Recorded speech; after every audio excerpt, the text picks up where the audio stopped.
estamos recebendo aqui presencialmente doutora Denise Albano, que sempre interage direto de Sergipe, mas hoje em Picos. Muito feliz por estar na minha terra e mais feliz ainda também por ter essa participação presencial neste importante veículo, instrumento de comunicação social, que é a TV Centro-Sul e o Jornal do Meio-Dia.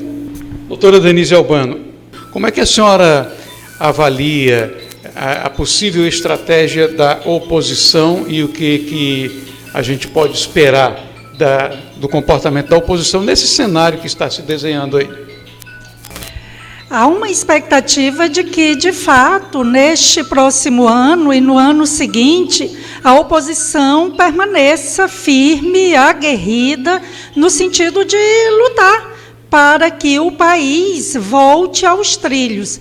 Hoje, claramente se constata o consórcio executivo e membros do Supremo Tribunal Federal, em que, de um lado, você tem o próprio ministro Alexandre de Moraes mandando duros recados ao Congresso Nacional. Observem que essa sânia persecutória dirigida particularmente a um ex-parlamentar, tido como representante de direita, bolsonarista, o Daniel Silveira, inclusive, logo após ser solto, ele com graves problemas renais, precisou acorrer a um hospital e teve aí a sua prisão novamente determinada, o recolhimento a uma unidade prisional, quando a sua defesa apontou que foi um caso de emergência, em que ele precisou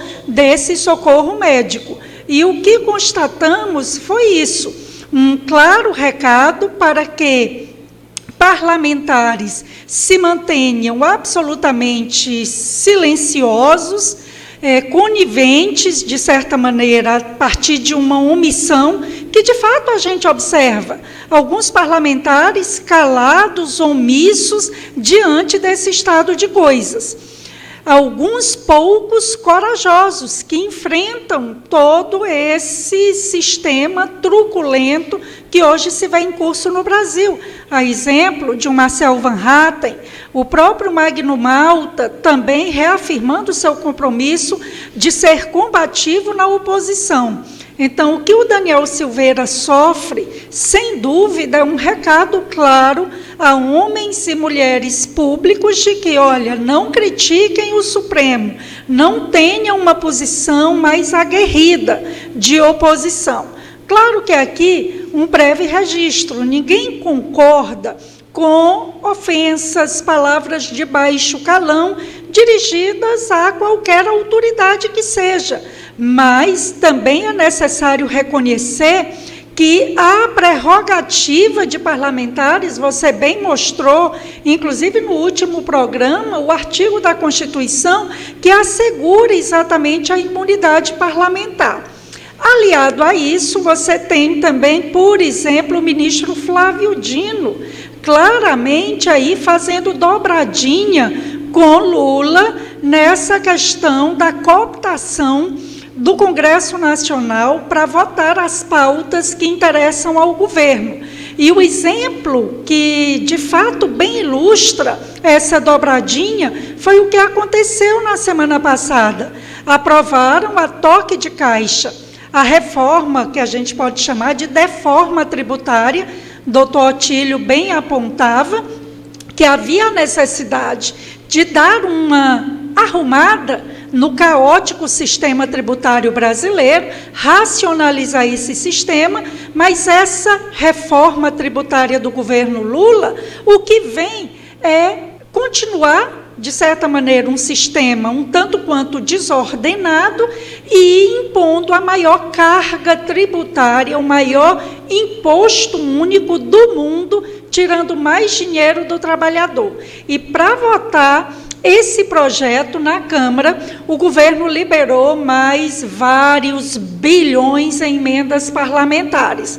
Resultado, pouco tempo depois, o ministro Flávio Dino, não nos esqueçamos, comunista de estimação do Lula. O próprio Lula se vangloriou, dizendo que colocou um comunista no Supremo, ex-ministro do governo Lula, uma figura central no 8 de janeiro, em que as imagens sumiram lá do Ministério da Justiça, que tinha o Flávio Dino à frente, ex-governador do Maranhão, histórico aliado do lulopetismo, e aí barrou o pagamento dessas emendas e ainda colocou a Polícia Federal no encalço dos parlamentares. Então, como é que dá para confiar em palavra de comunista, em compromisso de esquerdista?